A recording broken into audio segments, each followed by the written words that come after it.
Bismillah. Donc, on va aborder un exercice d'application pour ce chapitre. Cet exercice, donc, soit deux vecteurs A et B que l'on écrit, qui s'écrivent sous la forme suivante. Donc, A est égal à 4ti plus 3j. Donc, A dépend du paramètre t. B est égal à 4i plus 3tk.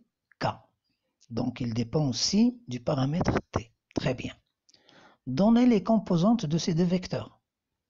Écrire les composantes de ces deux vecteurs. Donc, A pour composante 4t suivant i, 3 suivant j, 0 suivant k.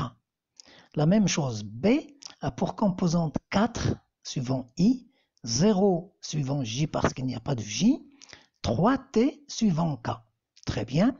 Donc, voilà pour les composantes. La première question. La deuxième question, calculer le produit scalaire de A et de B et le produit vectoriel de A et B. La norme de chacun de ces deux vecteurs, le cosinus de l'angle que fait A et B et le cosinus, ce n'est pas le sinus, et le cosinus de l'angle que fait B avec OX. Très bien. Alors, le produit scalaire de A et B, c'est très simple. Je multiplie cette composante 4t fois 4, ça va me donner 16t, plus 3 fois 0, plus 0 fois 3t. Donc, j'obtiens uniquement 16t. Le produit vectoriel, elle est simple si je fais le déterminant ou bien je fais directement le calcul en disant que le produit vectoriel de i avec i égale 0, le produit vectoriel de j avec j égale 0, le produit vectoriel de k avec k égale 0 et le produit vectoriel de i avec j c'est k, ainsi de suite. Je sais faire ce calcul et obtenir ce résultat. J'espère qu'il est bien fait et que je ne me suis pas trompé dans ce calcul pour le produit vectoriel. Admettons que ce produit vectoriel est juste. Alors, la norme de A, c'est la racine carrée de 4t au carré, c'est-à-dire 16t au carré, plus 9. Très bien. Et la norme de B, c'est 16 plus 9t au carré. Très bien. Alors, cosinus de l'angle que fait cosinus de AB est égal au produit scalaire de A fois B, donc c'est 16t, je le prends directement de là et je l'écris, divisé par le produit des normes, la norme de A fois la norme de B, je les ai déjà calculés. Alors, le cosinus de OX avec B est égal au produit scalaire de I avec B, parce que I c'est le vecteur unitaire de OX, l'angle que fait B avec OX, c'est l'angle que fait B avec I, tout simplement. Alors, donc, je fais ce produit scalaire divisé par le produit des normes. Dans ces conditions-là, quand je cherche l'angle que fait un vecteur avec un axe, c'est très simple.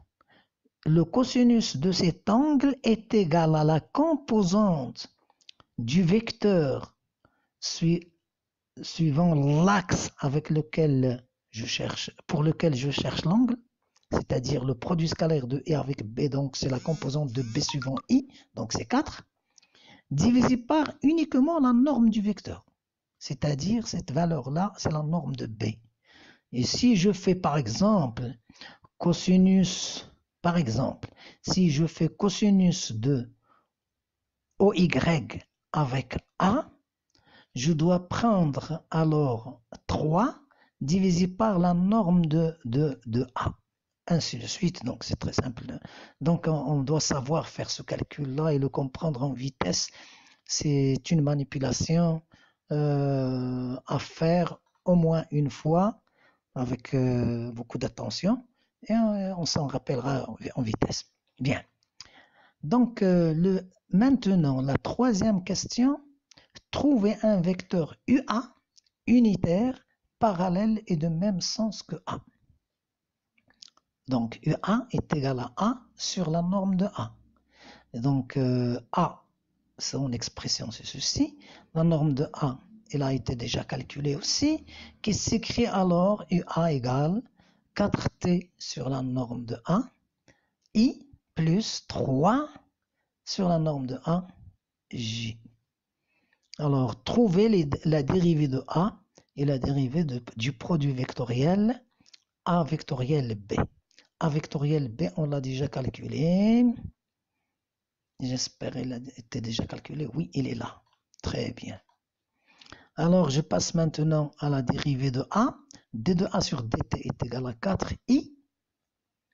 On le voit d'après l'expression de A, parce que sa dérivée par rapport à J, il a une composante constante. Et par rapport à I, c'est 4t, donc c'est 4i. Bien. Et la dérivée de A vectoriel B par rapport au temps, je prends le résultat du produit vectoriel et je les dérive par rapport au temps. Je vois ici 9ti, donc c'est 9i, moins 12t au carré j, donc c'est 24t j. Ici c'est 0, donc j'obtiens ce résultat. Je vous remercie. Wassalamu alaykum.